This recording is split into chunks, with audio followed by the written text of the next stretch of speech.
pun tidak menyurutkan niat kita untuk terus belajar, mencari ilmu.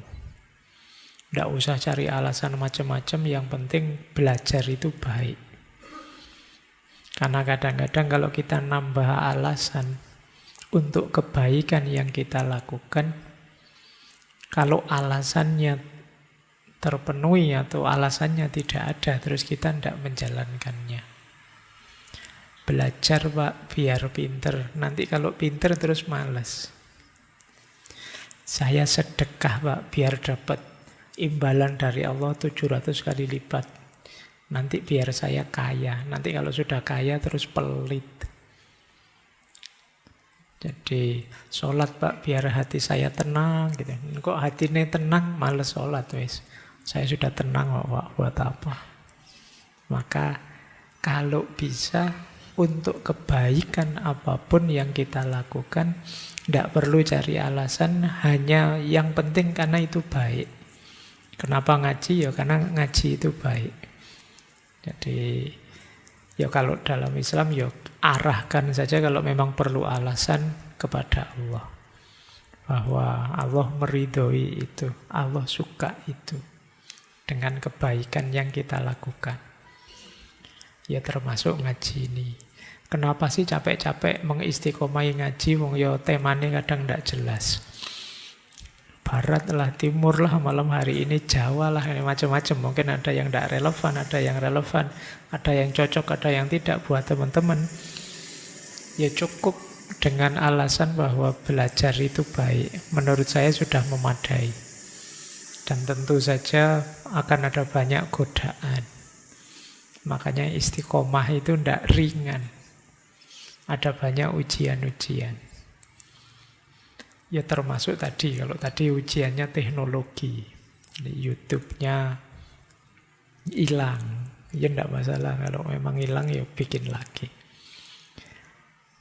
Tidak apa-apa, yang itulah kalau dalam bahasa filsafat teknologi itu, teknologi manusia apapun, ada disruption, ada abundance. Jadi ada kekacauan yang ditimbulkan, ada juga kelimpahan yang diberikan. ChatGPT itu anugerah luar biasa, tapi juga kacaunya juga banyak. Hidup kita gara-gara itu. Nah itu tantangan ya buat kita. Semoga yang begitu-begitu tidak menyurutkan niat kita untuk belajar. Baik, bismillah kita mulai ya. Malam hari ini kita temui lagi beliau. Dulu pernah kita bahas. Sekarang kita angkat lagi lebih dalam sedikit pandangan beliau tentang wolak-wali ing jaman. Atau bolak-baliknya sejarah. Jadi ini khas bulan ini, tokoh-tokoh yang kita bahas tentang sejarah semuanya punya madhab sejarah itu siklus, berputar. Nah, termasuk beliau, Raden Ngabei Ronggowarsito. Beliau ini ada yang menggelari pujangga terakhir Jawa. Pujangga Jawa yang terakhir dari Kasunanan Surakarta. Karya-karyanya banyak. Mestinya yang Jawa pernah membaca-baca tentang beliau. Kalau belum ya kebangetan. Karena referensinya banyak. Kalau belum berarti kalian memang tidak terlalu tertarik dengan budaya-budaya kita. Baik. Beliau ini dulu pernah saya ceritakan panjang lebar itu ya. Putra, cucu pujangga juga beliau. Cucunya Yosodipuro. Yang kedua, pujangga keraton juga. Ayahnya juga begitu. Cuma beliau ini masa mudanya agak nakal. Nama asli beliau Bagus Burhan. Terus sama orang tuanya dipondokkan di Ponorogo, di pondoknya Kiai Kasan Besari, pesantren Gebang Tinatar. Nah, yo di pondok yo tetap rodok-rodok nakal, meskipun nanti ada momen, ya kalau bahasa saya meletik, ada momen konversi. Jadi momen beliau mengalami titik balik kesadaran, kemudian sangat serius belajar, mendalami tidak hanya sastra tapi juga spiritualitas. Sehingga kita kenal hari ini tokoh besar Raden Ngabei Ronggowarsito dengan karya-karyanya yang luar biasa. Nah, itu gambaran beliau ya, meskipun nanti ketika bicara tentang sejarah, pandangan-pandangan beliau yang sirkuler tadi, yang banyak dikutip orang ya tentang kekacauan sejarah, khususnya zaman beliau. Jadi beliau ini ngalami beberapa kasunanan, beberapa sunan. Jadi beliau ngalami era Pakubuwono ke-7, ke-8, dan ke-9. Kalau di masa Pakubuwono ke-7, beliau ini harmonis dengan Ronggowarsito. Tapi mulai agak masalah di Pakubuwono ke-9. Pakubuwono 9 ini putranya Pakubuwono ke-6. Nah, ini agak masalah karena ayahnya Ronggowarsito itu difitnah yang membocorkan rahasia Pakubuwono 6 sehingga ditangkap oleh Belanda. Cuma ini sifatnya fitnah, tapi karena terlanjur menyebar, akhirnya Ronggowarsito ini tidak terlalu disukai oleh Pakubuwono 9. Meskipun Ronggowarsito juga sebenarnya dibenci, dicurigai juga oleh Belanda. Karena karya-karya beliau itu banyak nyindir-nyindir, kemudian membangkitkan semangat juang rakyat kecil dan lain sebagainya. Jadi itu gambarannya. Jadi beliau agak pahit di belakang sampai terkenal sekali dengan zaman edannya, istilah beliau. Nanti kita banyak belajar itu ya malam hari ini, tentang bagaimana siklusnya zaman atau wolak-wali ing zaman. Kalau itu siklus berarti ya kadang naik, kadang turun. Saya tidak tahu hari ini kita sedang naik apa sedang turun. Nanti kita lihat ya, kita cocokkan ciri-cirinya. Baik, bismillah, kita mulai. Nah, filsafat sejarahnya Raden Ngabei Ronggowarsito ini, ada yang menyebutnya ini jenis filsafat sejarah yang spekulatif futuristik. Biasanya orang ngomong sejarah itu kan masa lalu. Dulu terjadi apa, dulu mengalami apa, ada peristiwa apa. Tapi kalau membaca serat-serat beliau ketika membahas sejarah itu banyak juga yang sifatnya ke depan, futuristik. Besok akan ada ini, besok akan ada itu. Nah, itu ya ada bau ramalannya, tapi ramalan yang tidak sekedar ngarang. Jadi ada yang bilang kalau di barat itu Karl Marx itu materialisme historis. Nah, kalau di kita termasuk pikiran-pikirannya Ronggowarsito itu mistisisme historis. Jadi sejarah yang ada bau mistiknya karena ada unsur ramalannya. Jadi tidak hanya menceritakan masa lalu, tapi juga meramalkan masa depan.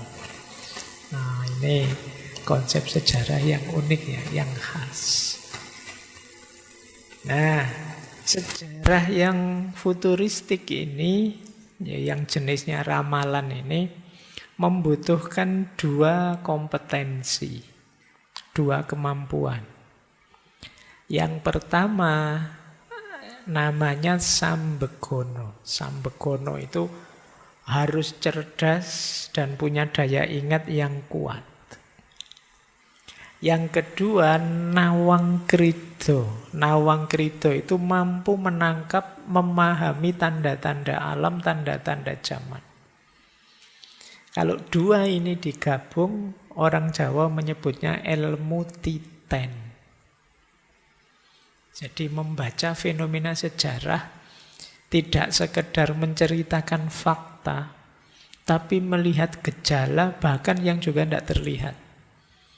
Jadi ada banyak ilmu titen itu ya, misalnya kalau situasinya seperti ini biasanya sih mau ada apa gitu. Itu namanya ilmu titen. Belajar dari sejarah dulu-dulu. Oh, kalau sudah sesama aliran berkonflik ini biasanya mau bubar sih ini. Ini titen. Selalu begitu yang terjadi memang. Nah, itu syaratnya dua memang. Butuh kecerdasan, yang kedua kejelian. Membaca tanda-tanda. Jadi membaca kalau dalam bahasa agama sunnatullah. Ayat-ayat Allah tidak hanya yang tertulis di Al-Quran, tapi juga yang tergelar. Nah, jadi kalian boleh menggeluti ilmu ini kalau merasa tertarik ya, karena saya tidak tahu sekarang jarang yang tertarik ilmu-ilmu ini. Kalian terlalu banyak mengandalkan ChatGPT hari ini. Mesinnya tambah pinter, kaliannya tambah males. Padahal ini dengan membaca ini kalian tidak sekedar menginfokan apa yang kemarin terjadi, ilmu yang sudah ditulis, tapi juga meramalkan, memprediksi apa yang akan besok terjadi.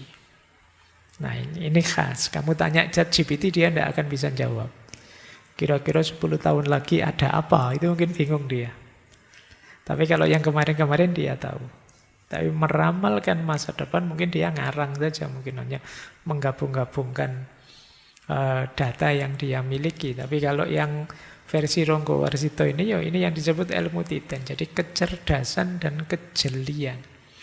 Membaca yang tidak bisa dibaca oleh orang biasa. Nah, kalian sebenarnya punya sih kemampuan seperti itu, tapi kan levelnya masih level rendah. Misalnya ada temenmu kok tidak pernah masuk kuliah, dikasih tugas tidak ngerjain, kamu kan bisa bilang, besok kamu mesti tidak lulus mata kuliah ini. Itu jenis itu sebenarnya. Ada temenmu gaya pacarannya tiap malam minggu masuk hotel, kamu bilang, ini tidak lama lagi mesti hamil ini. Ini kan ramalan sebenarnya, tapi kan dasarnya apa? Ayat yang kamu baca sekarang, fakta yang kamu lihat sekarang, terus kamu simpulkan ke depannya nanti bagaimana. Cuma kan kalian memahaminya skala biasa, skala rendah. Nah, kalau seperti beliau ini bisa membaca mungkin sampai desiran angin, cuaca yang berubah, tidak jelas, dan lain sebagainya, mereka bisa membaca. Ini yang disebut ilmu titen. Oh, kalau orang sudah pada marah semua seperti ini, biasanya akan terjadi ini. Tidak lama lagi akan begini. Oh, kalau di Jawa itu kadang suara burung apa lewat itu ya dimaknai. Jangankan itu, hawanya agak sumuk, kayak ini kok agak sumuk ya, jangan-jangan sebentar lagi hujan. Oh, bisa begitu. Mbok kamu baca buku fisika atau biologi yang manapun, tidak ada teori bahwa kalau sumuk itu sebentar lagi hujan. Tapi bisa diteorikan seperti itu. Itu kemampuannya namanya dua. Sambegono sama nawang krido. Tapi ini ya level dalam. Jadi cerdas, daya ingatnya kuat dan jeli. Menangkap tanda-tanda ayat-ayat. Terus orang yang punya dua kompetensi ini nanti disebutnya seorang yang waskito. Jadi orang yang bisa membaca, kamu belum cerita dia sudah bisa menebak, kamu kesini utang mesti ya. Itu waskito namanya. Kita belum cerita dia sudah bisa menebak apa yang kita inginkan. Isi pikiran kita terbaca. Mungkin dilihat dari kerut wajah kita, dilihat dari gaya ngomong kita, dia langsung bisa menebak. Orang ini namanya waskito. Meskipun nanti di level tertingginya kewaskitoan ini kalau dalam agama kita menyebutnya makrifat. Pengetahuannya tidak sekedar membaca ayat-ayat alam sunatullah saja, tapi dapat informasi langsung dari Tuhan, dari Allah. Ini orang menyebutnya makrifat. Kita kadang menyebutnya orang yang punya ilmu laduni. Infonya langsung dianugerahkan oleh Allah. Orang Jawa menyebutnya waskito. Ada yang namanya waskito malam hari ini. Kalau ada sudah satu langkah menang, kamu tinggal mewujudkan namamu saja. Nah, baik. Cara pandang sejarah versi Jawa dari orang-orang yang waskito ini ada world view yang dulu pernah kita bahas 1 bulan tentang falsafah Jawa kelihatannya ya. Yaitu namanya cokro manggilingan. Jadi cokro manggilingan itu wolak-wali zaman itu perputar. Cokro itu seperti senjatanya Krishna itu yang berputar. Itu yang manggilingan, yang berputar. Jadi seperti roda, seperti cakra yang berputar. Kalau diterjemahkan dalam bahasa Indonesia, hidup itu seperti roda yang berputar. Itu kalau dalam bahasa Jawa, filosofinya cokro manggilingan. Kadang di atas, kadang di bawah. Tidak ada orang yang di atas terus, tidak ada yang di bawah terus. Kemarin minggu pertama Spengler meramalkan bahwa Barat nanti pada saatnya juga akan susut kok ke bawah, kok tidak mungkin dia di atas terus. Kemudian Malik bin Nabi juga begitu. Sekarang umat Islam baru di bawah, dulu umat Islam di atas. Dan akan seperti itu sejarah. Tidak ada orang yang jaya terus, tidak ada yang terpuruk terus. Akan selalu ada perputaran. Nah, untuk bisa menyikapi cokro manggilingan sekaligus membangun pribadi yang waskito, yang mampu punya kecerdasan dan kejelian, prosesnya 2. Yang pertama ngelmu, yang kedua laku. Nah, yang kita lakukan malam hari ini jenis ngelmu, belajar, mencari wawasan, nambah pengetahuan.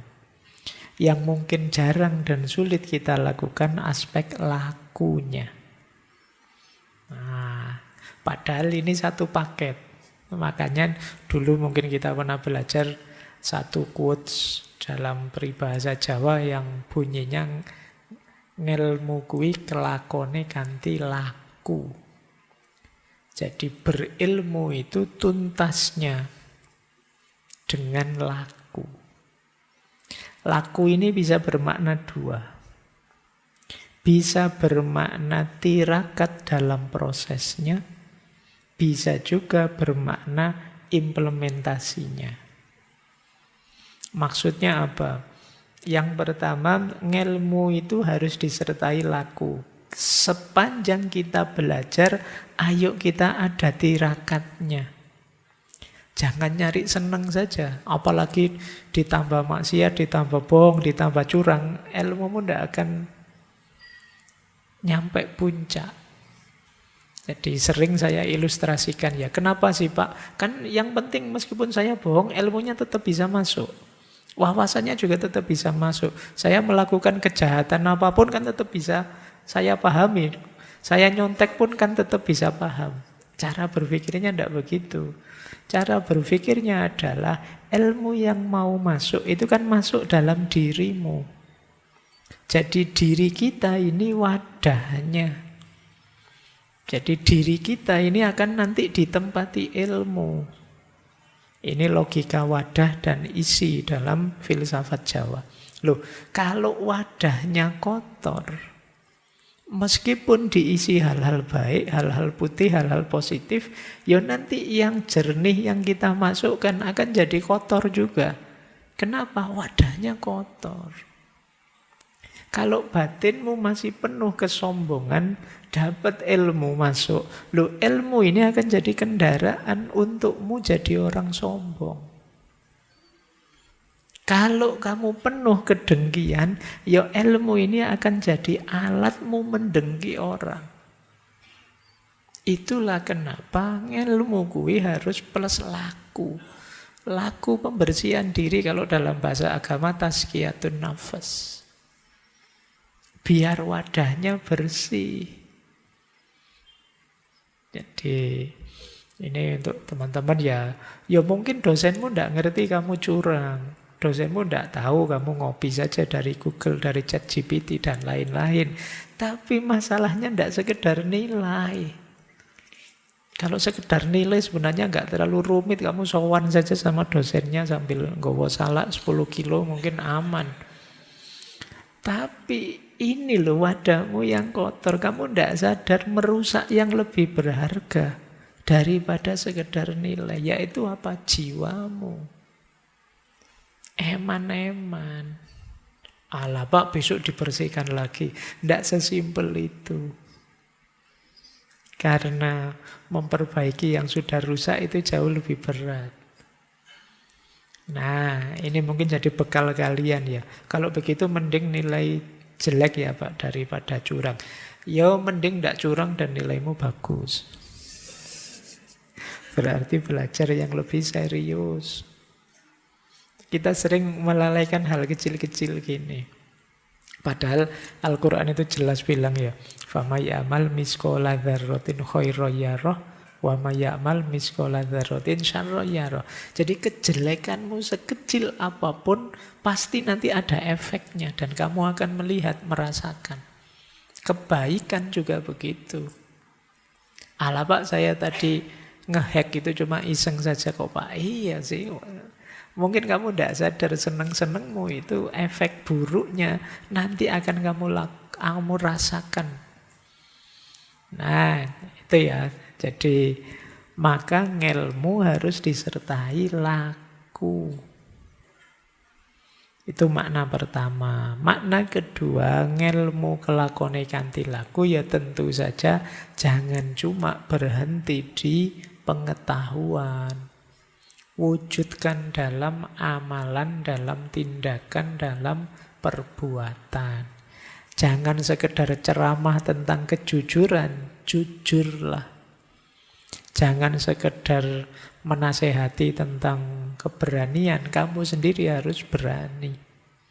Itu ngelmu kelakone kanthi laku. Jangan ngeritik orang saja, mbok yo yang kritis, mbok yo yang jeli dan lain sebagainya. Kamu sendiri jadilah orang yang kritis. Itu ngelmu kelakone kanthi laku. Nah, kalau sudah bisa menghidupkan ini, ya nanti kalau dalam filosofi Jawa kamu akan menjelma jadi seorang yang jernih visinya, jernih pandangannya. Ngerti sebelum diberitahu, weruh sadurunge winarah. Itulah cirinya orang yang waskito. Nah ini ya, ini bahasa saya ini konteksnya filsafat sejarah tadi yang spekulatif futuristik. Saya lanjutkan. Baik, saya tidak melihat ini dasarnya saja. Sekarang masuk ke sejarah karena ini agak panjang. Saya membawa 3 serat malam hari ini. Yang pertama serat Kolothido, nanti ada serat Joko Lodang, dan yang ketiga serat Sabdo Jati. Ini ada hubungannya dengan sejarah 3-tiganya. Sebenarnya ada yang luar biasa, serat Wirid Hidayat Jati. Saya masih ragu-ragu mau menyampaikan, kalian nyampe apa enggak. Perlu dasar yang agak khusus. Nah, sekarang kita masuk ke sini dulu. Kita bicara teorinya dulu, terus masuk ke serat-seratnya. Siklus zaman itu seperti apa? Versinya beliau Ronggowarsito. Zaman itu akan terus berputar dari zaman Kolotida, kemudian jadi Kolobendu, dan pada akhirnya masuk ke Kolosuba. Kolotida itu zaman kebingungan, Kolobendu zaman kerusakan, Kolosuba itu zaman makmur tentram. Kalau sudah makmur nanti akan bingung lagi, masuk ke zaman Kolotida. Kalau sudah bingung akan rusak lagi, kemudian akan makmur lagi. Akan terus begitu siklusnya. Sekarang kita lihat ya, kita awali dari Kolotida. Kolo itu artinya waktu, tido itu artinya keraguan-raguan, ketidakpastian. Sebelum zaman Kolotida kan tadi zaman Kolosuba. Kolosuba itu zaman stabil, zaman mapan. Jadi setelah mapan itu biasanya muncul ini, Kolotida ini. Cirinya apa? Kata Ronggowarsito, orang itu kalau sudah hidup enak, hidup nyaman, biasanya visi hidupnya adalah tidak ingin kehilangan kenikmatan hidupnya. Tidak ingin kehilangan kesenangannya. Akhirnya apa? Jadi egois. Tidak mau disentuh, tidak mau diganggu. Saya sudah enak ini, jangan disenggol-senggol. Tumbuh jadi egois. Di sini diawali zaman Kolotida. Jadi orang ingin enaknya sendiri, ingin menang terus, ingin senang terus. Dia akan resisten, dia akan marah, dia akan baper kalau merasa kesenangan, kenyamanannya diusik. Ini cirinya zaman Kolotida sudah. Semakin banyak orang egois dan baperan, nah itu ciri-ciri, berarti ini memang zaman Kolotida. Tersinggungan, tidak terimoan. Nah itu berarti dia merasa kenyamanannya diusik. Nah, efek jauhnya apa? Orang jadi nafsi-nafsi, individualis. Tidak peduli orang lain, yang penting aku senang. Yang penting aku nyaman. Setiap orang menganggap aku yang paling benar. Buktinya apa? Aku sekarang enak kok, aku sekarang nyaman kok, berarti aku benar. Kalau orang lain ingin senang, ingin nyaman, harusnya ikut aku, manut aku. Ini zaman Kolotida. Jadi kalau ada fenomena kok, ini sekarang kok tambah banyak ya orang egois, merasa benernya sendiri, konflik banyak, hal kecil-kecil jadi konflik. Kemungkinan memang zamannya sedang zaman Kolotida. Dan zaman ini muncul karena ada fase sebelumnya, yaitu fase nyaman, fase mapan. Biasanya orang itu kalau fase ruwet, fase susah itu cenderung lebih kompak. Tapi begitu menang, egoisnya muncul. Jadi ingin enak sendiri, menang sendirinya muncul. Bahkan nanti sampai pada titik benar salah, baik buruk itu tidak penting. Hari ini kita menyebut itu kan era post-truth. Post-truth itu kan melampaui kebenaran. Maksudnya apa? Orang menganggap sesuatu itu benar kalau sesuai kepentingannya, sesuai keinginannya. Jadi era post-truth itu kalau dilihat dari sini sebenarnya menunjukkan zaman sedang zaman Kolotida. Bahwa yang aku anggap benar itulah kebenaran. Yang sesuai dengan kepentinganku itulah kebenaran. Semua orang mengklaim benarnya sendiri-sendiri. Nah, kalau kalian punya gaya seperti itu, ya kalian memang gaya versi Kolotida. Itu nama lain dari orang bingung.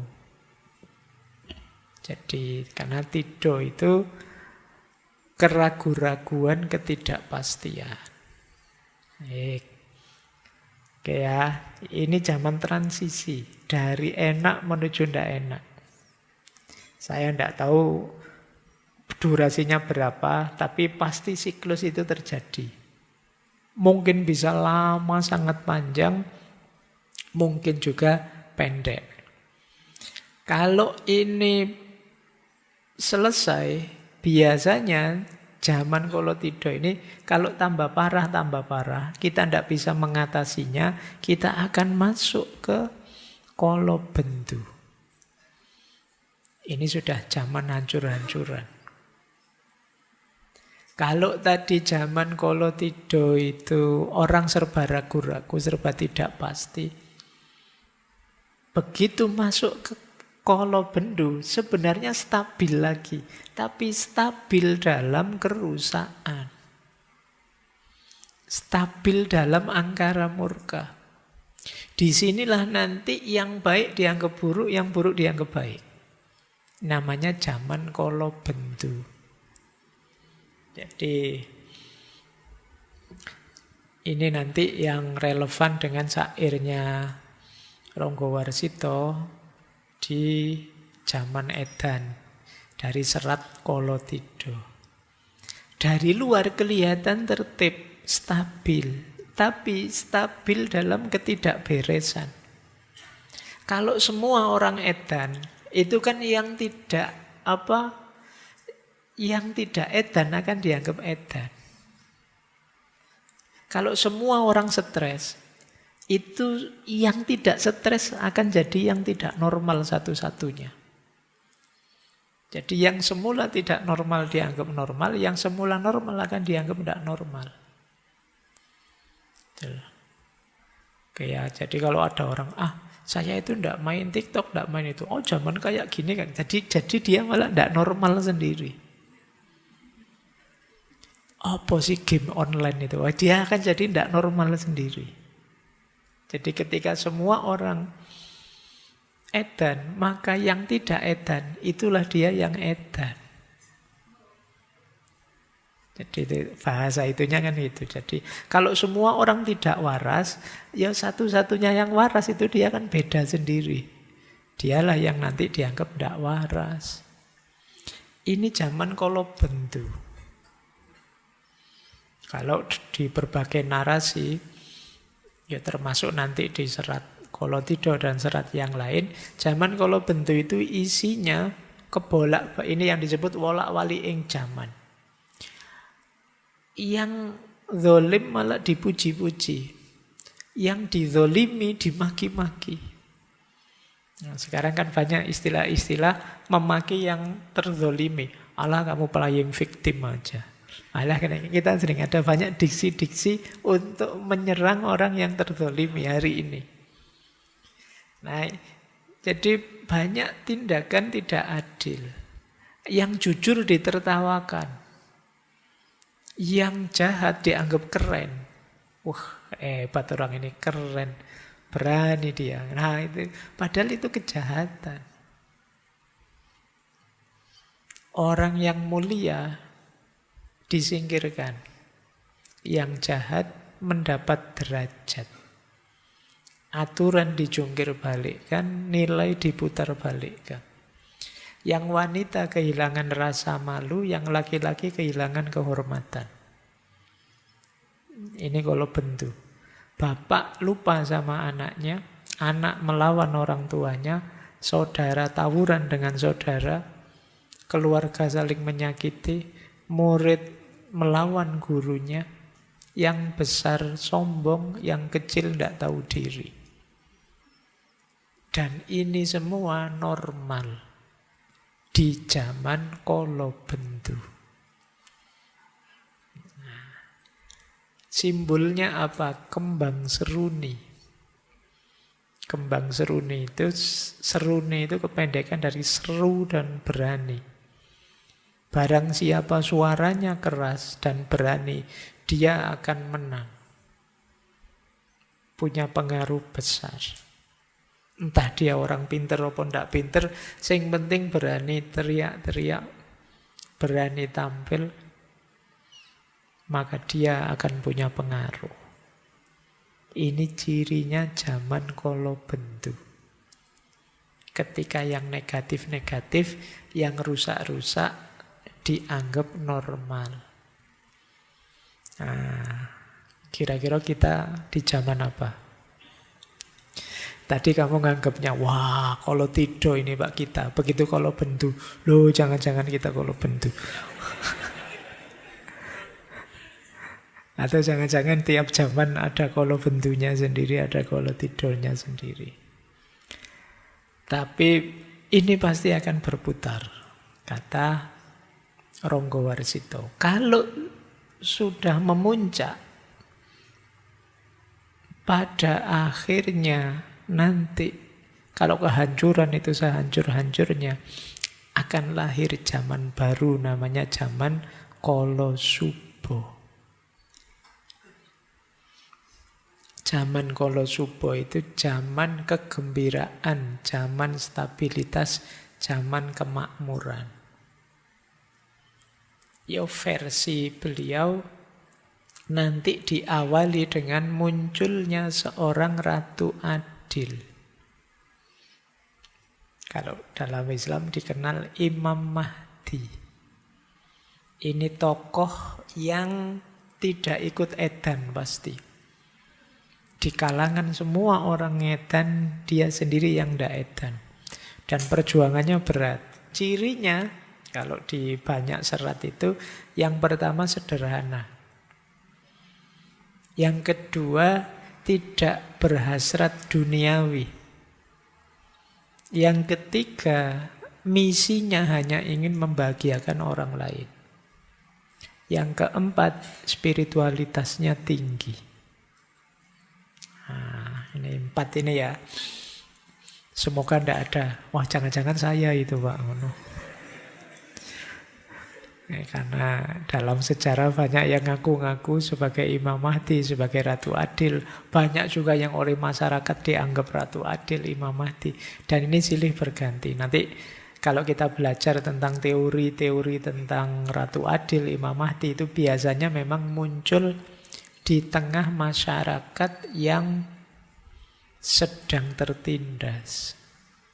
Jadi mereka mimpinya, yang membuat mereka masih bertahan itu adalah mimpinya bahwa nanti akan datang seorang pembebas. Ratu Adil atau Imam Mahdi. Biasanya ideologi atau pandangan seperti ini laku di masyarakat yang sangat tertindas. Makanya Ronggowarsito tadi banyak dibenci oleh Belanda karena ideologi Ratu Adil ini membuat masyarakat optimis, siap selalu berjuang. Nah, diawali oleh Ratu Adil dan para pengikutnya. Para pengikutnya itu adalah orang-orang yang eling lan waspada. Orang-orang yang hidup dalam kesadaran dan kewaspadaan. Ini orang yang tidak ditelan oleh zaman Kolosubo tadi.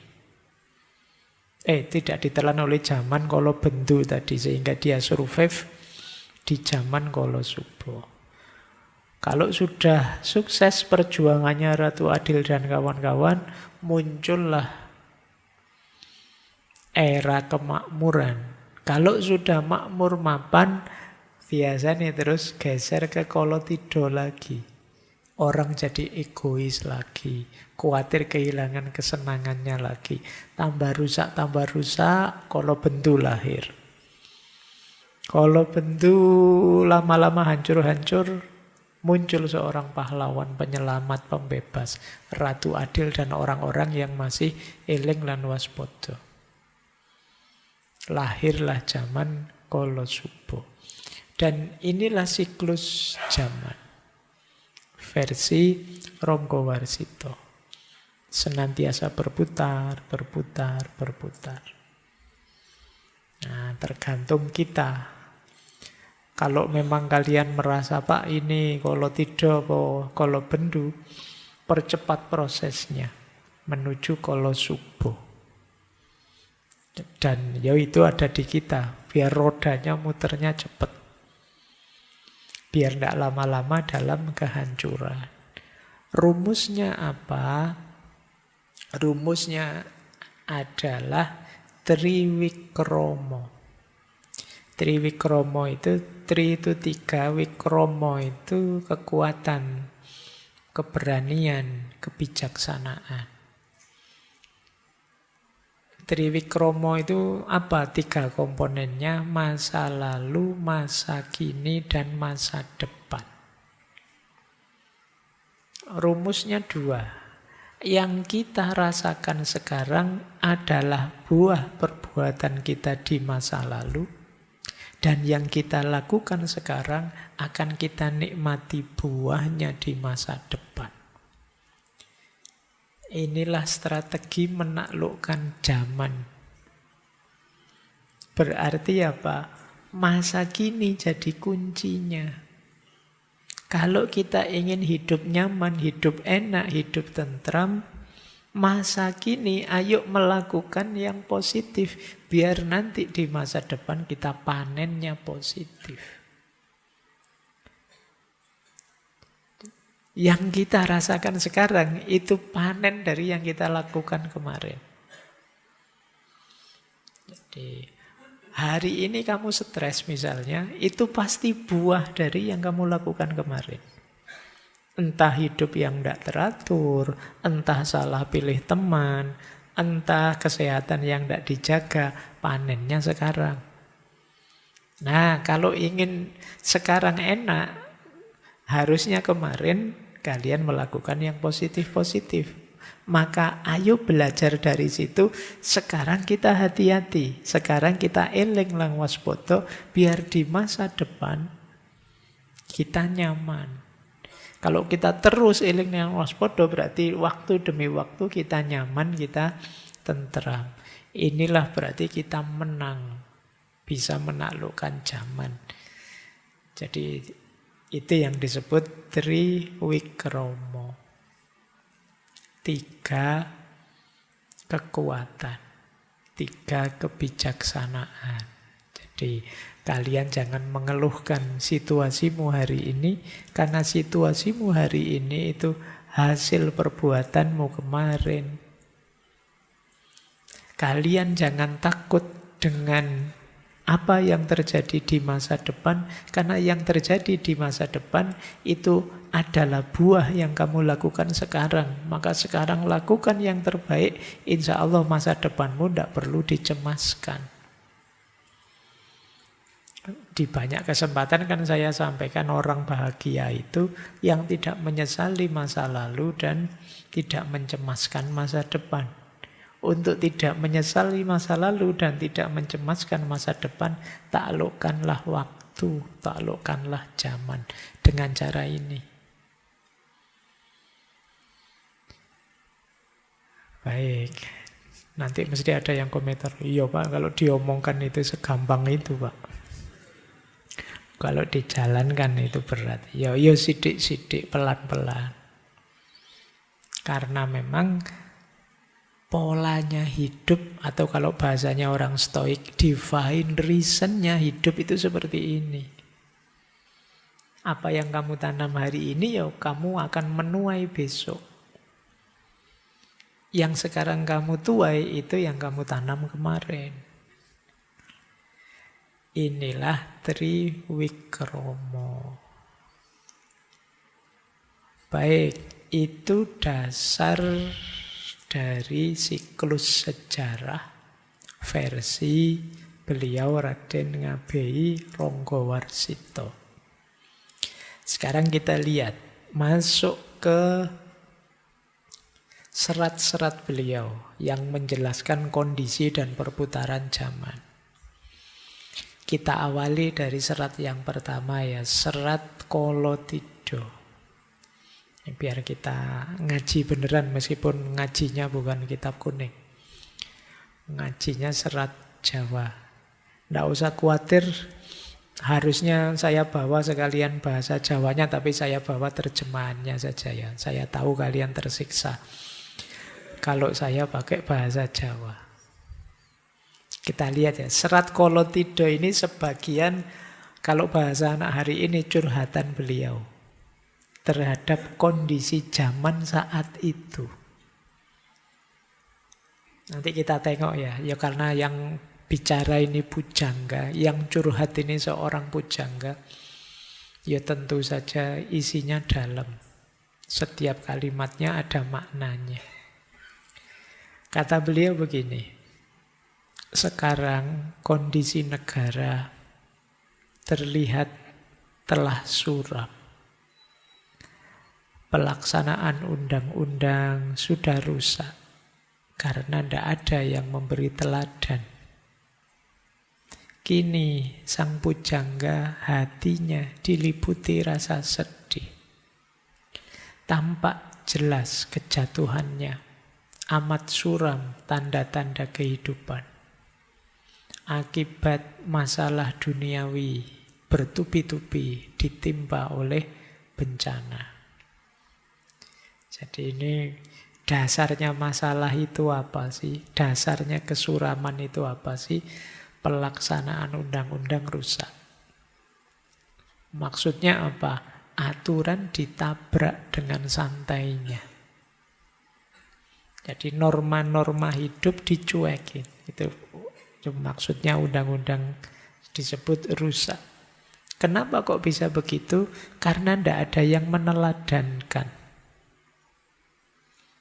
Jadi, kalau yang tokoh-tokoh tidak meneladankan, bagaimana rakyat kecil bisa melakukan yang baik? Jadi karena tidak ada yang ditiru, ya mereka akan meniru yang jelek-jelek dari yang harusnya memberi teladan.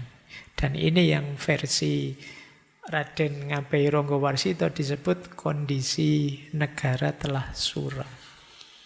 Dan ini tidak bisa diingkari karena memang situasinya kolotido. Padahal ini di bait kedua, rajanya seorang yang utama, patihnya pun pilihan, para menterinya sangat serius ingin menyejahterakan rakyat. Pegawainya pun pinter-pinter, baik-baik. Meskipun demikian, tidak menjadi penolak datangnya zaman Kolobendu. Bahkan semakin menjadi-jadi. Berbagai rintangan mengganggu. Berbeda-beda perbuatan angkara orang di seluruh negara. Jadi meskipun yang dipilih, mulai raja, patih, menteri, sak pegawai-pegawainya orang hebat semua. Tapi memang zamannya zaman Kolobendu yang tidak bisa dibendung. Setiap orang punya angkara murkanya masing-masing.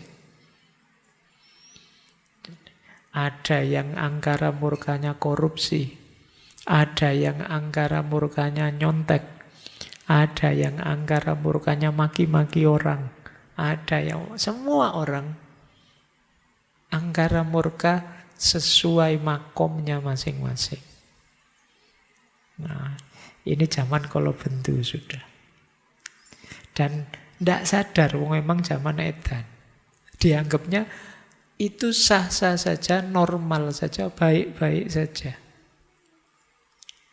Nah, kayak ini keprihatinan beliau. Ini zaman itu ya, kalian tidak usah mikir aneh-aneh. Ini zamannya Ronggowarsito, itu beliau lahirnya 1801, meninggal 1873, jadi awal abad 19. Saya lanjutkan.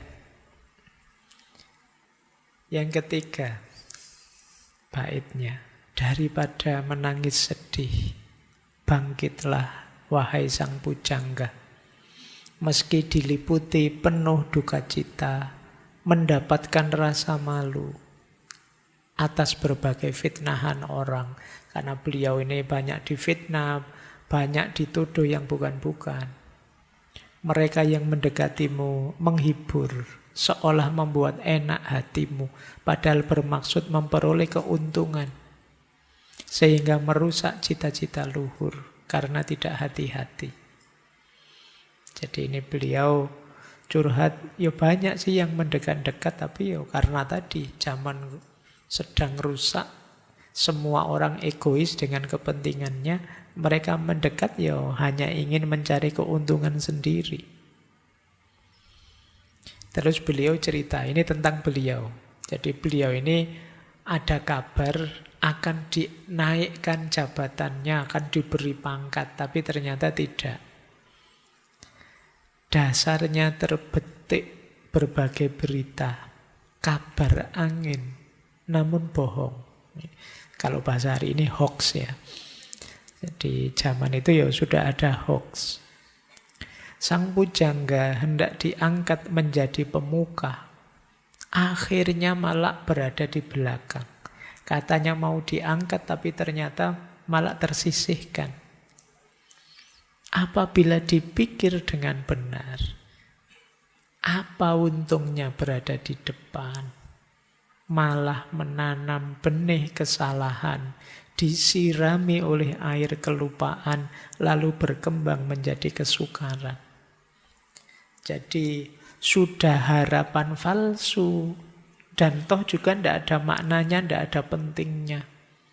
Ada isu mau diangkat, dinaikkan jabatan, tapi ternyata malah disingkirkan. Dan setelah dipikir-pikir, apa sih gunanya maju ke depan jabatan yang tinggi? Jangan-jangan hanya membuahkan kesalahan saja, menambah masalah saja. Nah, ini hasil renungan beliau saat itu. Nah, kita tengok lagi lanjutan curhat beliau. Dalam kitab Paniti Sastro terdapat ajaran dan peringatan. Di zaman yang penuh bencana, orang bijaksana justru kalah dan di belakang. Jadi ternyata di kitab-kitab kuno juga ada isyarat bahwa memang kalau orang-orang bijaksana, orang pinter, orang yang sadar, ya di zaman edan justru dia akan terpinggirkan. Karena rumusnya seperti tadi, yang tidak edan akan dianggap edan, karena semua orang sudah edan. Demikian kalau diperhatikan, apa gunanya kita percaya pada berita-berita kosong? Justru semakin menyakitkan hati. Jadi sudahlah, tidak usah terlalu terpengaruh oleh berita-berita yang tidak penting, tidak perlu. Kata beliau, lebih baik nulis saja cerita-cerita kuno, teladan. Kenapa? Karena cerita tadi dapat digunakan sebagai teladan untuk pertimbangan baik dan buruk. Tentunya banyak juga cerita yang menjadi contoh tentang masalah-masalah kehidupan hingga sampai akhirnya pada Tuhan, penerimaan, tawakal, menyadari takdir Tuhan. Siapa tahu mendapat anugerah mengalami hal yang luar biasa. Ini bisa kalian jadikan rumus ya. Kalau zaman sudah buruk sama sekali, buntu, sudahlah tarik diri dari keramaian berita yang tidak penting, tidak perlu. Tenangkan dirimu, selami, kalau beliau nulis, kalau kamu kan saya tidak yakin. Ya baca-bacalah buku-buku, baca-baca yang penting-penting. Untuk apa? Menajamkan diri. Mendekat pada Tuhan. Siapa tahu mendaji jalan ridhonya Tuhan, kata beliau, terus kita mengalami hal-hal luar biasa. Nah, ya seperti yang saya sebut tadi, ya antara lain mendapat informasi yang jauh lebih akurat di level kewaskitoan. Jadi caranya begitu, karena siapakah kita melawan semua orang yang sedang gila. Ayo kita waras biar tidak terlalu terpengaruh, ayo beraktivitas yang positif saja.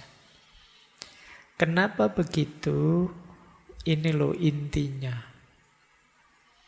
Jadi amenangi zaman edan, ini tak baca Jawanya karena terkenal sekali. Ewuh oyo ing pambudi, melu edan nora tahan, yen tan melu anglakoni, boya kaduman melek. Kaliren wekasanipun. Dilalah kersaning Allah, bekjo-bekjone wong kang lali, luwih bekjo kang eling lan waspada. Jadi menghadapi zaman edan, keadaan menjadi serba sulit. Ikut edan kok ndak kuat. Ndak betah saya Pak, mau edan kayak orang-orang. Dengan santainya bikin hoax, dengan santainya saling memaki, ndak kuat saya. Tapi kalau tidak ikut edan, tidak dapat bagian. Gitu loh, ndak dianggap gaul, ndak dianggap masa kini, ndak dianggap orang hari ini. Akhirnya tersingkir, bukan kita. Pada akhirnya terus kelaparan. Tapi apapun yang terjadi, sudah dinas oleh Allah, menjadi sunatullah, keinginannya Allah.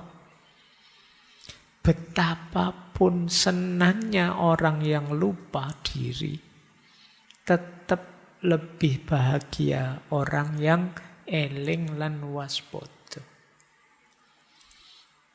Jadi senikmat apapun kalian dalam kondisi lupa, tetap lebih nikmat ketika kalian sadar dan waspada.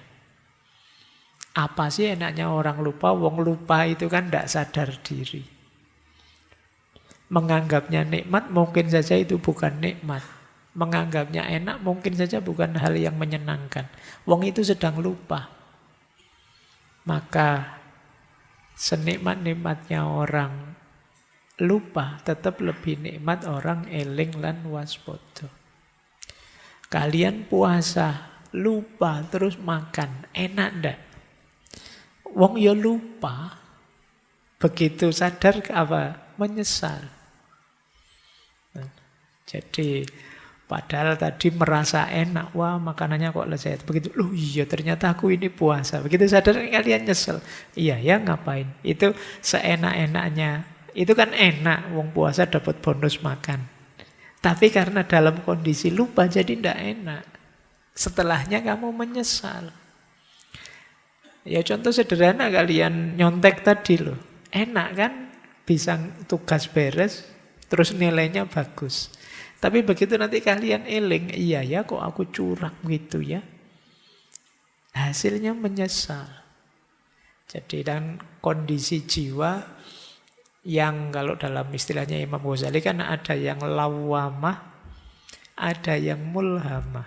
Orang lupa itu yang kondisi jiwanya lawamah ini. Ada juga yang amarah bahkan. Lawamah itu dalam dirinya ada pertarungan baik dan buruk, tapi yang menang selalu yang buruk. Akhirnya kamu menyesal. Kadang-kadang juga mulhama. Mulhama ini masih ada kurang sadarnya juga. Karena mulhama itu pilihannya selalu kebaikan. Tapi belum nyampe yang tertinggi mutmainah. Karena kadang-kadang nyesel juga. Ya misalnya, apalah, kalian berdua sama pacarmu misalnya mau nyebrang, mau pegang tangannya. Tidak boleh, bukan muhrimnya. Terus kamu tidak jadi pegang. Mau pegang lagi, tidak jadi. Ya kamu benar pilihanmu, memang tidak boleh, bukan muhrimnya. Tapi begitu sampai rumah, eman-eman ya tadi. Mbok coba tak pegang lah, ya lumayan ya tadi masuk. Ini masih pilihanmu benar tapi masih ada menyesalnya. Wah eman-eman kok ya. Nah ini masih mulhama, masih golongannya wong kang lali. Nah kalau bisa ya mutmainah, orang yang eling lan waspada. senantiasa sadar. Kalau sudah eling lan waspada ya tidak ada menyesalnya. Tidak ada pertarungan dalam dirimu, otomatis milih yang baik. Dan ini jauh lebih menguntungkan, jauh lebih membahagiakan dibandingkan bahagianya orang lupa. Wong orang lupa ya kalau ingat biasanya ya sudah tidak bahagia lagi. Jadi maka siap-siaplah teman-teman, meskipun semua orang di dunia ini edan, kalau bisa jangan edan. Karena entah kenikmatan apa dari orang yang edan, nikmatmu dalam kesadaran itu jauh lebih besar. Ini jadi rumusnya. Jadi mungkin ini zaman kala tido atau kala bendu, tetap senjatanya eling lan waspada. Eling itu dimensinya vertikal dan kedalaman diri. Sadar diri kita sebagai makhluk Allah, sadar diri kita sebagai khalifahnya, sadar hakikat hidup kita, kenapa kita dihadirkan di muka bumi. Ini namanya orang eling. Kalau waspada itu awas terhadap sekeliling kita. Akalnya hidup terus, hatinya menyala terus. Ini terus kita jadi waspada. Tidak mudah tertipu, tidak mudah tergoda, tidak mudah kejeblos yang salah, yang dosa, dan lain sebagainya. Ini namanya orang yang waspada. Jadi eling lan waspada jadi kuncinya melawan zaman edan. Nah, lanjut ya. Ini kalau ini saya baca cepat ya. Ini cara mengatasinya dengan spiritualitas. Demikianlah perumpamaannya, padahal menginginkan. Bukankah demikian Paman Doblang? Jadi isyarat zaman edan tadi ya, kita harus eling lan waspada. Sebenarnya kita kadang-kadang ya pingin seperti orang-orang itu, betapa senangnya dengan dalam kelupaan mereka. Tapi ya kan lebih menguntungkan kalau kita eling dan waspada. Mungkin benar persangkaan orang, namun dalam batin sesungguhnya hal itu sangat jauh. Jadi orang menfitnah aku macam-macam. Mungkin aku yang jahat, aku yang jelek, aku yang... Mungkin orang-orang benar, tapi sebenarnya tidak begitu, kata beliau. Saya ini sudah tua, mau apa lagi? Sebaiknya menjauh dari keramaian supaya mendapat anugerah kasih Tuhan. Ini kalau dalam bahasa tasawuf. Kalau zaman memang sudah tidak teratasi lagi, saatnya minggir, saatnya kita uzlah, menjauh. Berbeda bagi mereka yang telah teguh sentosa, jiwanya dituntun Tuhan. Betapapun tingkah laku perbuatannya, tidak susah untuk berhasil oleh karena datangnya pertolongan Tuhan. Jadi kalau orang sudah dekat dengan Tuhan, ya apapun yang dia inginkan mudah terwujud. Tuhan senantiasa memberi petunjuk dan pertolongan kepada semua makhluk. Apapun yang diinginkan. Meskipun demikian masih harus tekun ikhtiar. Ayo mendekat pada Tuhan sambil tetap berikhtiar. Yo jangan ndak peduli. Jangan cuek. Nah, kalau saya yang sudah tua ini, kata beliau, sekedar menjalani hidup, hanya bertindak untuk menyenangkan hati, asal tidak masalah. Karena orang tua berkata, ikhtiar itu sesungguhnya memilih jalan agar selamat. Sambil terus berusaha disertai awas dan sadar yang bertujuan mendapat kasih dan anugerah Tuhan. Jadi intinya di antara solusinya adalah kembali kepada Tuhan, ikhtiar semampunya, kemudian jangan lupa mencari kenyamanan diri kita, penghiburan untuk diri kita. Kata beliau, saya sudah tua, asal tidak membuat masalah lagi, saya melakukan yang menenangkan hati saya. Jadi kuncinya di situ. Kalau sudah mentok, kalian stres, judek luar biasa. Apalagi generasi kalian kan sering dituduh generasi yang lemah, generasi yang itu. Dan kalian juga gampang overthinking. Terdistraksi ini, terdistraksi itu. Kalau solusi dari Ronggo Warsito, ya yuk kembali mendekat saja pada Tuhan. Kuncinya di situ. Nah, nanti serat Kolotido ini diakhiri dengan doa. Jadi, ya Allah, ya Rasulullah yang bersifat pemurah dan pengasih, semoga berkenan melimpahkan pertolongan yang menyelamatkan di dunia hingga di akhirat, tempat hidup hamba. Karena sekarang hamba sudah tua, pada akhirnya nanti bagaimana, semoga ada pertolongan darimu.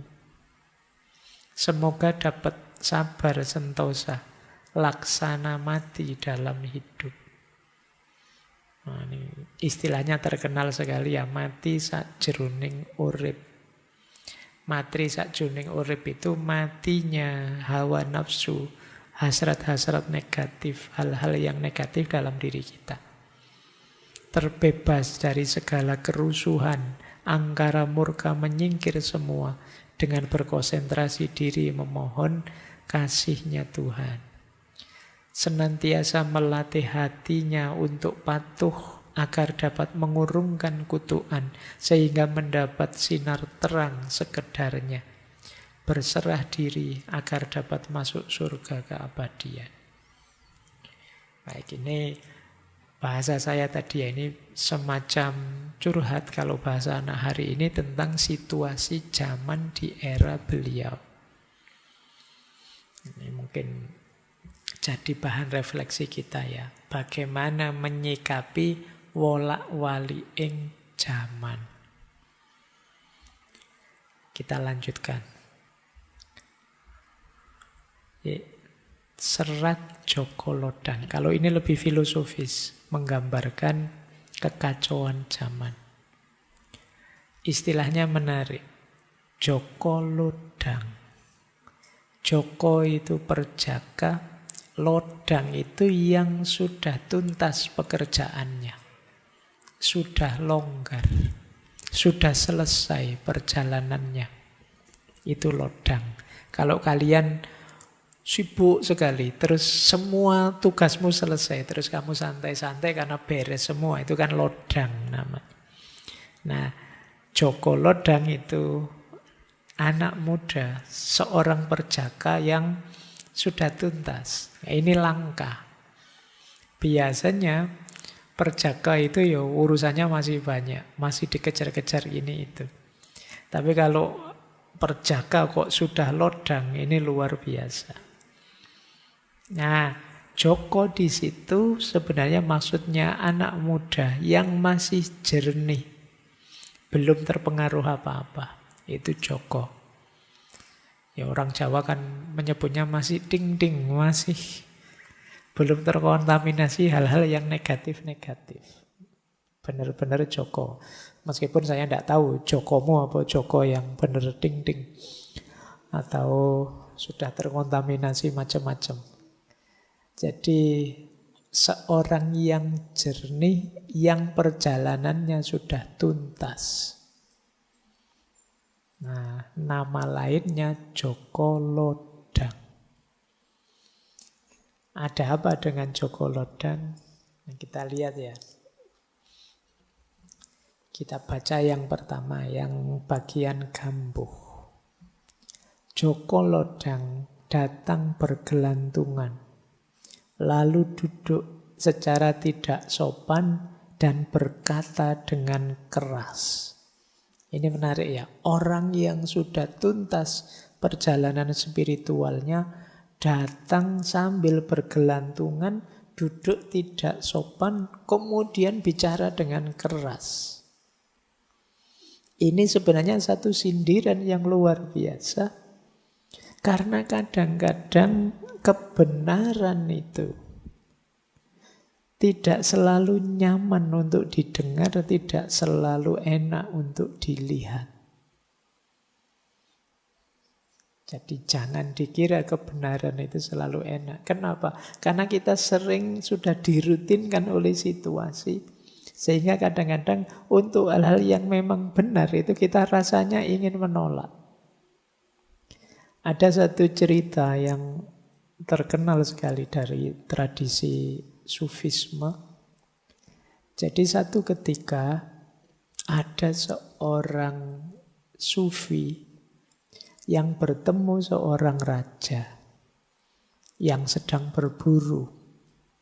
Jadi raja ini dengan rombongannya sedang berburu. Di tengah hutan ketemu seorang sufi. Terus bilanglah raja ini pada sufi tadi, "Wahai Syekh, sufi, mbok saya dinasehati. Biar saya jadi raja yang lebih baik. Tolong tunjukkan saya kebenaran." Nah, terus sufinya tanya, "Apa kamu benar siap mendengarkan kebenaran?" "Siap. Saya memang sejak dulu ingin mencari kebenaran." Nah, tidak lama setelah itu tiba-tiba anaknya raja, putra mahkota, datang mendekat.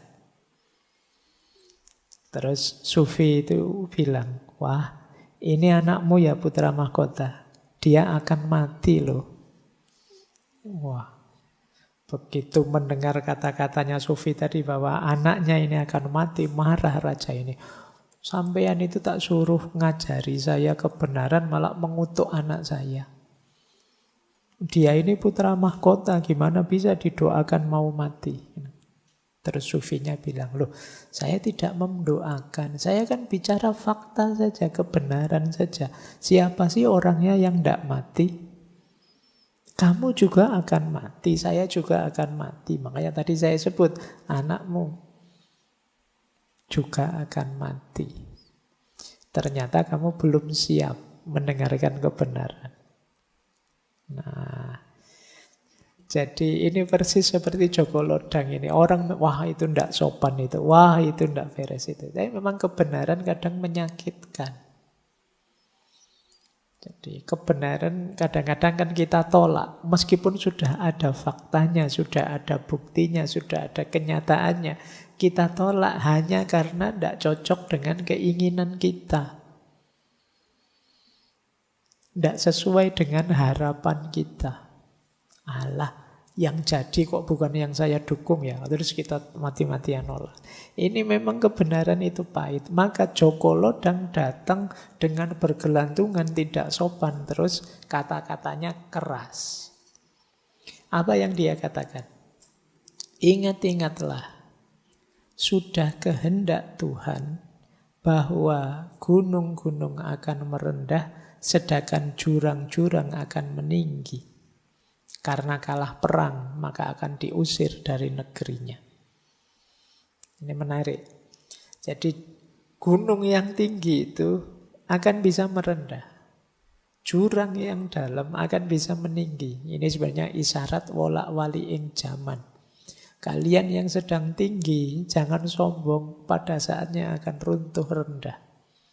Kalian yang sedang di bawah rendah, jangan putus asa karena bisa saja nanti kalian akan naik ke atas. Jadi, dan pada saatnya itu akan terjadi. Ada juga yang memaknai, ingat-ingatlah bahwa besok justru orang-orang mulia akan direndahkan dan orang-orang rendah akan naik jabatan. Jadi ini juga kebenaran. Makanya kita harus siap menghadapinya. Zamannya memang begitu. Namun jangan salah terima. Pahami kata-kata ini. Sebab bagaimanapun juga, meskipun merendah satu gunung, akan tetap terlihat bekasnya. Beda dia dengan jurang yang curam. Jurang yang curam itu meskipun dapat menonjol, namun tanpa tanggul akan mudah longsor. Semua yang dituturkan di atas sudah menjadi kehendak Tuhan. Akan terjadi sesuai Sengkolo, sirno toto esti wong. Ini Condro Sengkolo itu cirinya Ronggowarsito kalau meramal. Plus tahunnya dan biasanya pas. Tahun 1850. Cuma nanti kita bahas yang Condro Sengkolo bisa dicek di Ronggowarsito yang dulu. Sudah saya jelaskan detail. Nah, jadi gunung bisa merendah, jurang bisa muncul ke atas. Tapi meskipun merendah, meskipun runtuh, meskipun jatuh, gunung tetaplah gunung.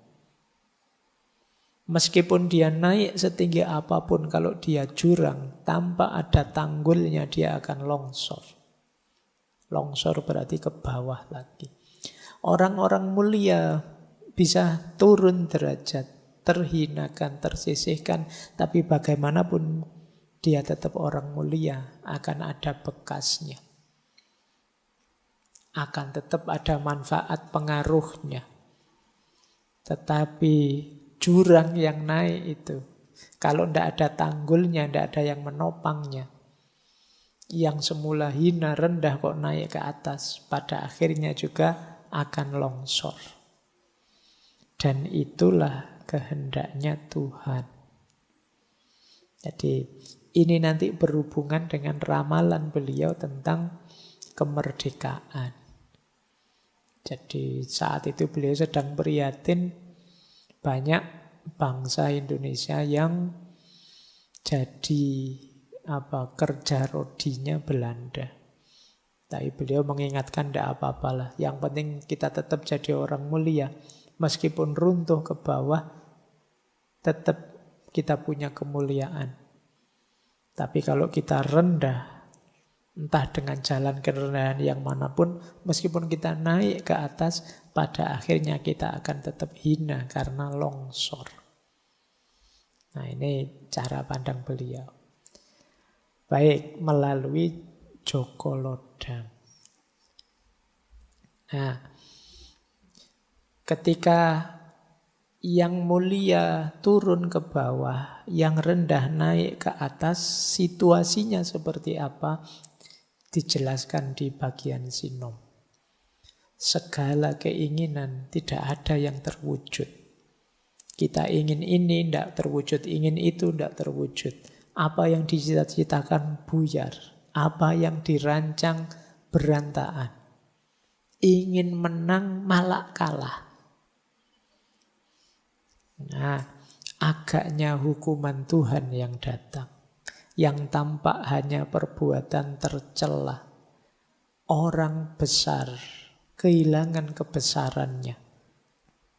Lebih baik tercemar nama daripada mati. Jadi orang besar kehilangan kebesarannya. Kenapa? Mereka hanya mengejar yang duniawi. Bahkan namanya tercemar juga tidak masalah. Itu istilah beliau, lebih baik tercemar daripada mati. Sementara yang orang kecil tidak mau mengerti keadaannya. Orang kecil yang tidak ngerti keadaannya itu kan mengeluh terus, protes terus, tidak puas terus, ngamuk terus. Jadi yang besar salah jalan, yang kecil tidak tahu diri. Orang alim penuh kepalsuan. Di luarnya putih, dalamnya kuning. Ulamanya gemar maksiat. Madat, madon, minum, berjudi. Para haji melemparkan ikat kepala hajinya. Kopiah hajinya dibuang. Ini kalian maknai sendiri ya. Tidak teko mocone. Wanita kehilangan kewanitaannya karena pengaruh harta benda. Semua hanya bertujuan harta benda saja. Semuanya ingin kaya, maka yang alim jadi palsu. Di luarnya kelihatan putih sekali tapi dalamnya kuning. Kenapa? Tujuannya duniawi. Ada ulama yang gemar maksiat. Ini sindiran beliau. Orang-orang yang sudah haji malah melemparkan kopiah hajinya. Tidak peduli dengan status hajinya. Yang wanita mengejar harta saja sehingga mudah dipengaruhi. Para pedagang dan saudagar tidak dihormati. Yang dihormati hanyalah harta bendanya saja. Itu mungkin kita sering ngeritik-ngeritik, maki-maki pengusaha ini, pengusaha itu, tapi kalau disangoni ya gelem. Nah, itu yang dihormati hanya hartanya saja. Jadi bukan orangnya. Seluruh dunia berorientasi benda. Kesengsaraan menjadi-jadi. Nah, ini pakai sengkolan lagi ya. Nirsat estining urip. Nirsat estining urip itu ya 10681. 1860 tahun Jawa. Tahun Jawa berarti sekitar tahun 1930 Masehi. Ini ganas-ganasnya Belanda. Juga orang-orang kita mungkin yang kerjasama dengan Belanda. Penghabisan penderitaan bila semua sudah mulai bertobat sepenuhnya kepada kekuasaan Tuhan. Sepenuh jiwa. Jadi lagi-lagi solusinya tetap kembali. Ayo kita sadar untuk kembali pada Tuhan. Nah, ini 3 yang terakhir dari serat Joko Lodang. Mendengar semua itu Mbok Perawan. Ini menarik ya. Ada Joko Lodang, ada Mbok Perawan. Bukan Mbok Rondo loh ya. Kamu istilah Mbok mesti Rondo. Tapi saya bilang Mbok Perawan. Mbok itu kalau dijawab bisa kakak perempuan. Kakak perempuan itu cirinya apa? Pengayom. Menyayangi, mengayomi. Perawan sama seperti Joko ya. Masih jernih, masih suci. Jadi Mbok Perawan itu seorang pengayom yang jernih, yang suci. Nah, orang yang semacam ini pasti akan merasa sedih melihat situasi seperti itu. Oleh karena itu kemudian Joko Lodang berkata lagi, tetapi ketahuilah bahwa ada hukum sebab musabab. Di dalam ramalan yang sudah ditentukan, tetaplah berupaya, yang terjadi biarlah terjadi.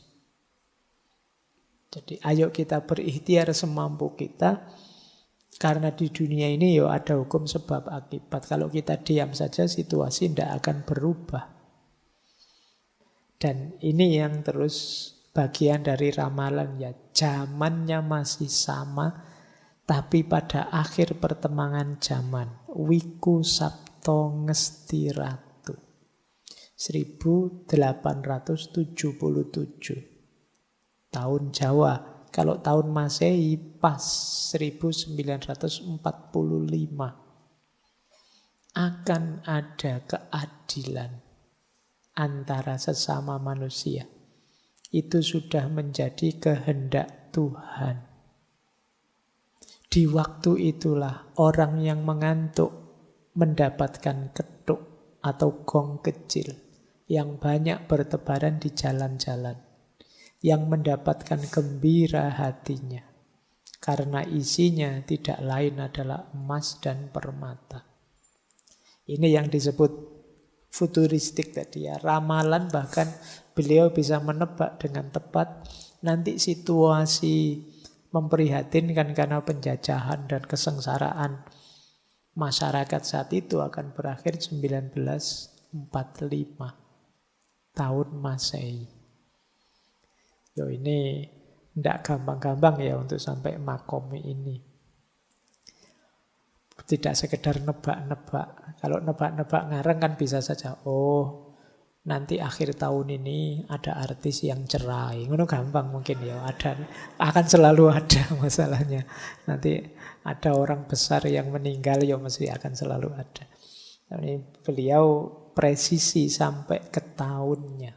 Nanti bahkan untuk akhir hidup beliau sak tanggal-tanggalnya.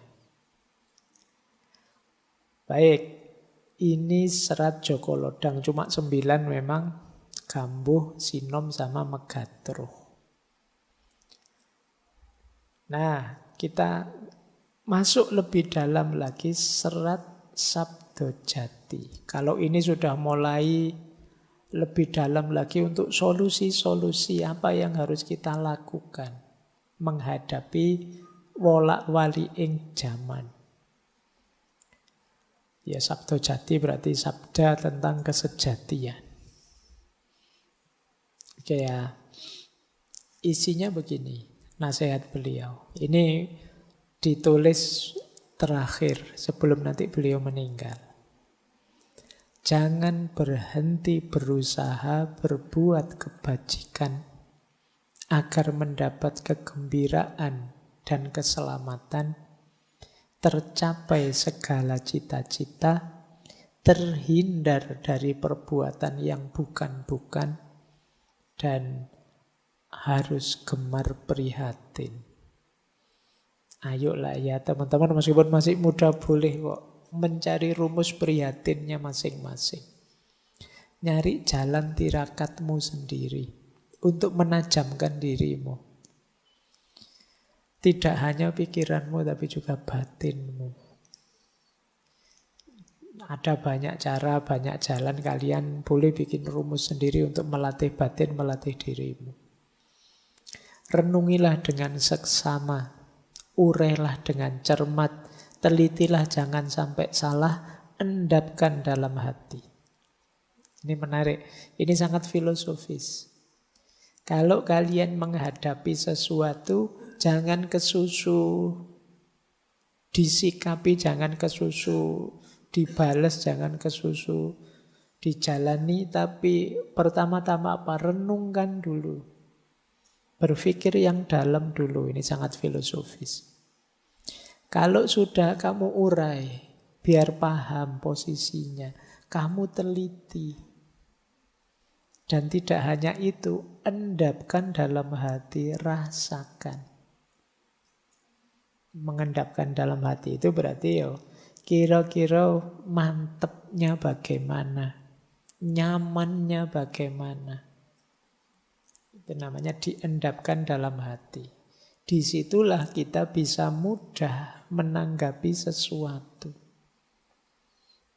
Jadi berarti yang nomor 1 itu memerintahkan kita untuk berbuat baik.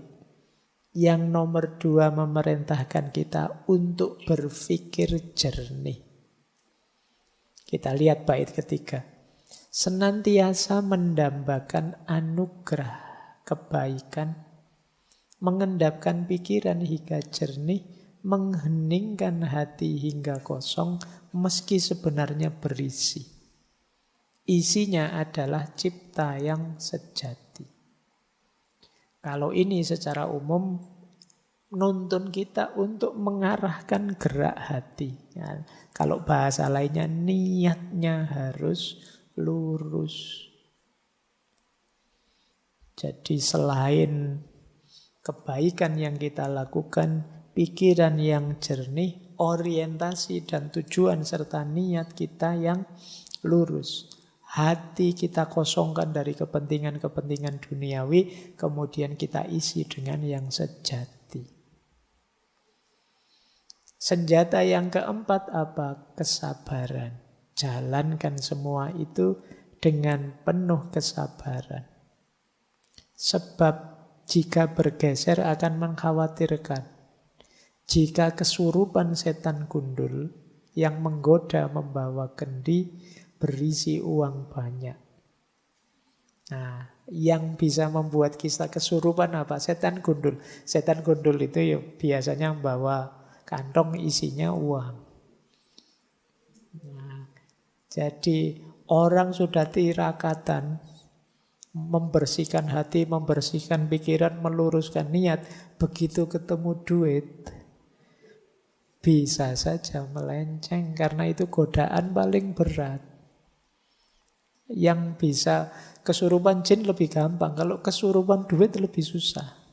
Setan gundul ambisi untuk nyari duit, kata Ronggo Warsito. Makanya hati-hati dengan setan gundul itu.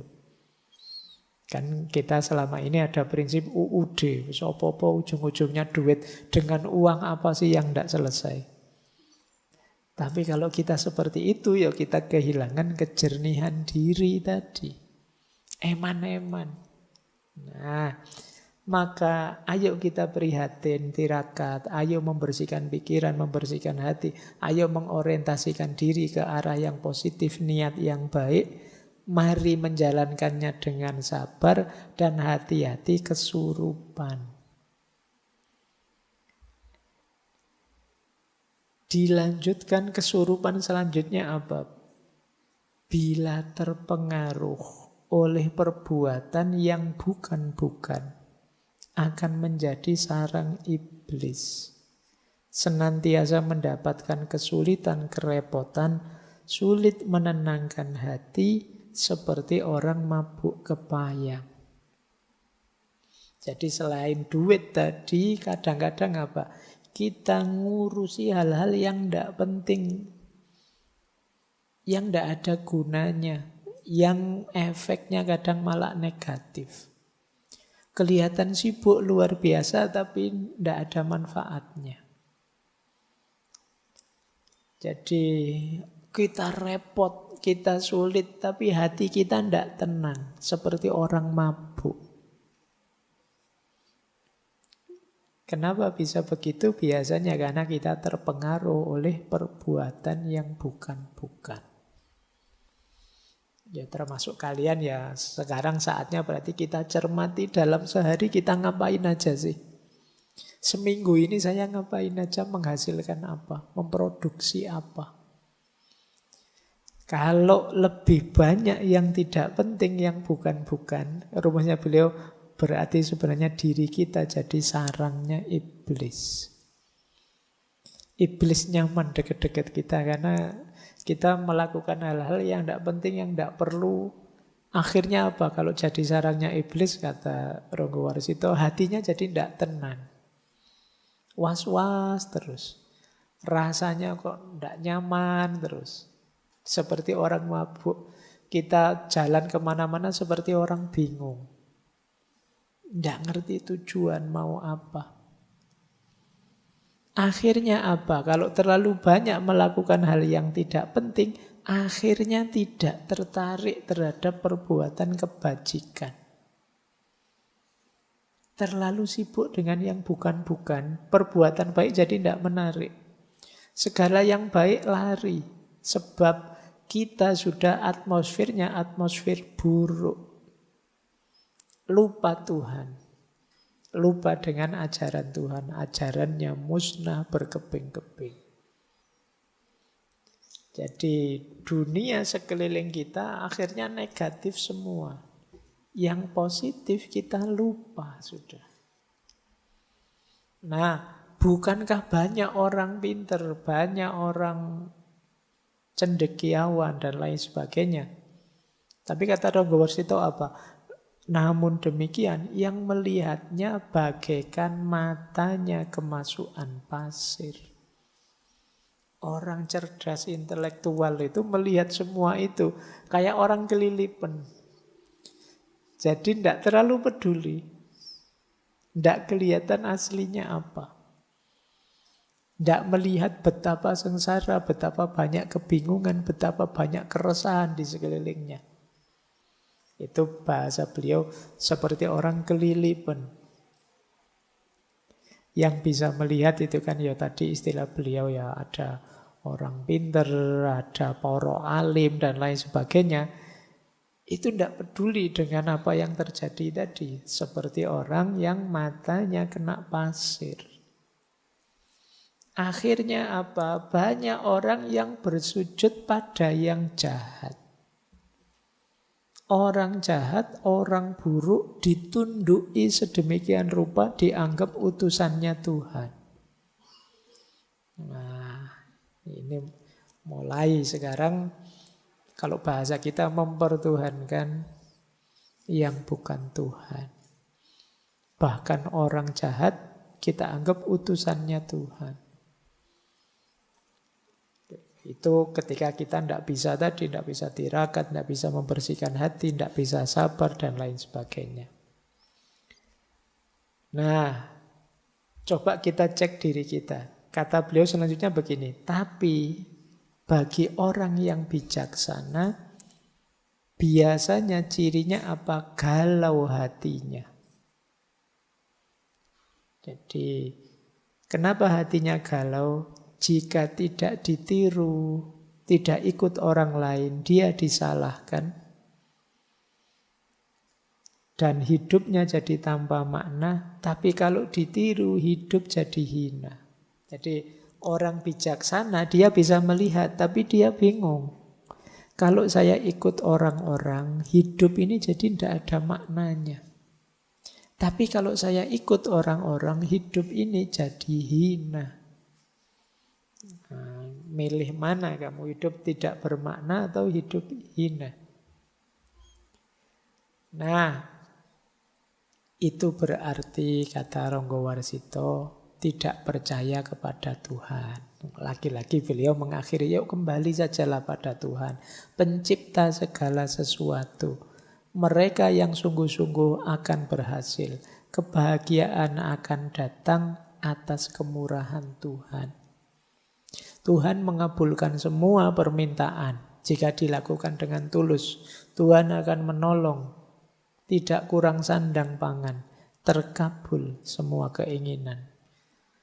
Ini beliau menarik. Di belakang terus beliau bilang, bla bla bla bla, beliau bilang, sang pujangga sambil menasehati, membuka rahasia ilahi yang banyak tersembunyi, sehingga dapat diketahui. Manusia yang hidup di zaman kerepotan, keburukannya meningkat, perbuatannya menjadi-jadi, pikiran-pikirannya sesat, keampuhannya tidak tampak lagi. Lama-kelamaan makin memprihatinkan. Merasakan ramalan tersebut, sang pujangga senantiasa merenung diri, melihat zaman penuh keprihatinan. Selesainya kapan? Ini ramalan lagi ya. Lagi-lagi beliau menyebut tahun 45 nanti. Waluyane benjang lamun ono wiku, memuji ngesti sawiji, sabuk lebu lir majnun, gali bedan tudang tuding, anacahken sakeing wok. Selesainya besok ketika ada seorang wiku. Wiku ini setara kalau sekarang mungkin begawan. Jadi seorang alim, orang suci yang memuji yang tunggal sejati. Istilahnya bagus. Sabuk lebu lir majnun. Pakai ikat pinggang debu seperti orang gila. Maksudnya apa? Ikat pinggang debu itu berarti sangat sederhana. Dia bukan orang kaya raya yang terikat oleh dunia. Dan seperti orang gila bahkan. Jadi apa? Tidak dipandang sama sekali pada saat itu. Tapi sebenarnya beliau ini seorang wiku. Orang bijaksana, seorang pegawan. Hilir mudik menunjuk kian kemari. Gali bedan tudang tuding. Ini mungkin menyebalkan bagi banyak orang, tapi dialah yang membangunkan banyak orang. Mengarah ke banyak orang. Anacahken sakeing wong. Menghitung banyak orang. Maksudnya apa? Menyadarkan, menunjukkan nilai masing-masing orang. Kamu itu anak bangsa, kamu itu punya tanggung jawab kemanusiaan, kamu itu sejenis itu. Dan itu terjadi dengan Sengkolo tadi ya. Wiku memuji ngesti sawiji. 1877 atau tahun Masehi 1945. Disitulah baru selesai zaman Kolobendu. Kala suba kang gumanti diganti dengan zaman kala suba. Wong cilik bisa gumuyu, rakyat kecil bisa tertawa. Nora kurang sandang bukti, tidak kekurangan sandang pangan, sediane kabeh kelakon. Semua keinginannya terpenuhi. Nah, ini 4 yang terakhir ini ramalan tentang diri beliau sendiri. Penglihatan sang pujangga belum tuntas. Seperti benang yang terus diulur. Namun karena umur, sudah saatnya mencapai kesejatian. Pulang ke tempat yang sejati. Jadi beliau ini visinya, penglihatannya masih panjang. Seperti benang yang diulur. Ingin cerita banyak, tapi terbatas oleh umur. Yang terlihat hanya kurang 8 hari lagi. Waktu kematian akan tiba. Terlihat di Lauhil Mahfudz kembali menghadap Tuhannya tepatnya pada hari Rebu Pon. Tanggal 5 kira-kira waktu zuhur bulan Selo tahun Jimakir. Wuku tolu windu sengoro. Itu kalau dimaseikan tanggal 24 Desember 1873 pas. Itulah saat yang ditentukan. Jadi ini beliau membaca kapan aku meninggal bisa pas. Sak jam-jamnya. Kira-kira waktu zuhur Rebu Pon. Nah, yang terakhir beliau karya ini ditulis hari Rebu 28 Syawal tahun Jimakir. Dengan hitungan condro sembah mukso pujonggoji. Nah, ya sama, 1802 atau kalau Masehi 1873. Jadi ini tidak lama setelah nulis serat ini beliau meninggal. Masih di tahun 1873. Nah, ini yang tadi kita sebut ya, sebuah filsafat sejarah yang spekulatif tapi futuristik juga agak mistik. Yang ini keahlian seperti ini ya mulai jarang hari ini. Baik, ini salah satu perspektif yang berbeda untuk kita memahami sejarah. Terakhir, ini ada serat, tapi saya tidak menyampaikan bait per bait. Kunci-kunci saja ya mungkin pada saatnya teman-teman perlu bahan untuk merenung.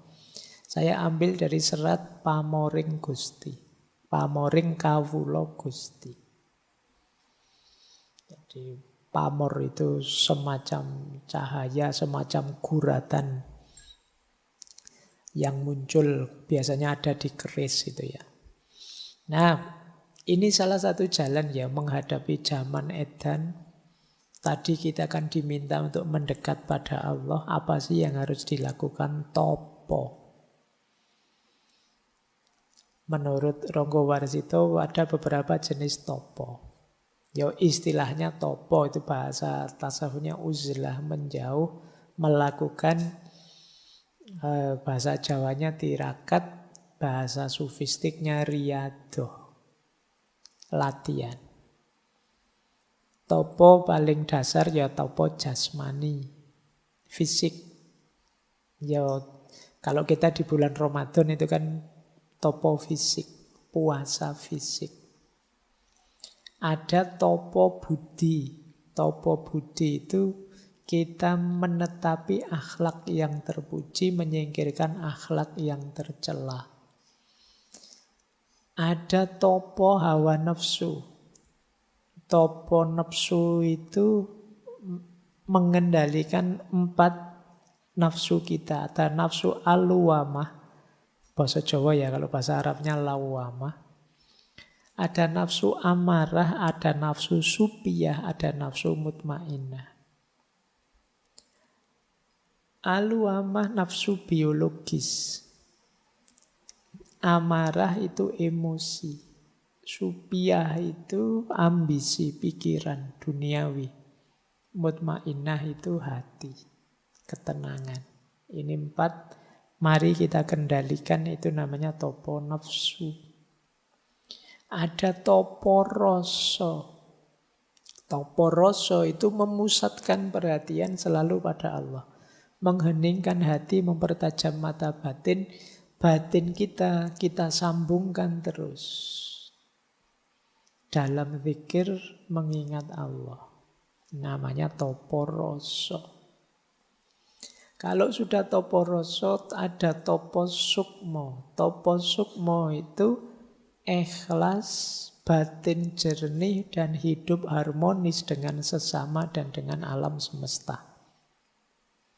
Ada lagi topo cahyo. Tirakat cahaya. Maksudnya apa? Membentuk jiwa kita agar tidak tergoda oleh cahaya duniawi apapun. Berarti ini level fana sudah lepas dari segala godaan duniawi. Dan puncaknya adalah topo urip. Topo urip itu memasrahkan diri kita sepenuhnya kepada Allah. Kalau kita melakukan topo-topo ini, maka diri kita akan jadi manusia yang berpamor Gusti. Kalau di bahasa Indonesia kan bercitra Tuhan. Inilah nanti dalam tasawuf yang disebut takholak bi ahlakillah. Nah, ini jalan agar kita tetap waras di zaman edan. Ya, kalian ingat-ingat saja, pilih saja, lakukan semampu kalian, entah di level yang mana, biar kita tetap waras menghadapi wolak-walik zaman. Baik, saya kira itu ya malam hari ini. Materinya agak padat, banyak. Ya, semoga rekamannya bagus. Kalau kalian tidak paham bisa mengulang-ulang. Saya kira itu untuk malam hari ini. Insya Allah bulan depan kita lanjutkan di tema yang berbeda. Setelah jungkir balik zaman di bulan ini, nanti kita tema baru bulan depan. Saya akhiri sekian, kurang lebihnya mohon maaf. Wallahul muwafiq, wallahu a'lamu bissawab. Wassalamualaikum warahmatullahi wabarakatuh. Waalaikumsalam warahmatullahi wabarakatuh.